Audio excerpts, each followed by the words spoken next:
Hello everyone and welcome back to another video. Today we're going to see how to turn on restrictions on iPhone for Safari.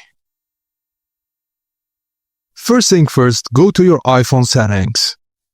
Tap Screen Time, then tap Content and Privacy Restrictions.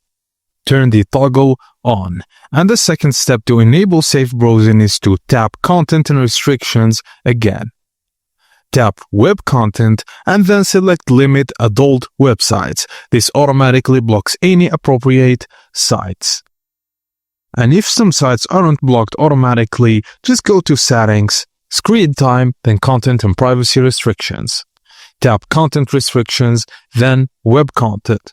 Make sure the Limit Adult Websites is selected. Scroll to Never Allow, then tap Add Website. Enter the website, URL, and repeat this for each site you want to block. Some websites have mobile versions like m.site.com. Block those too. These settings only apply to Safari, not all browsers. And that's it guys, as simple as that, and that's how you can do it. Thank you for watching, and please don't forget to like and subscribe to our channel for more tips and tricks like this.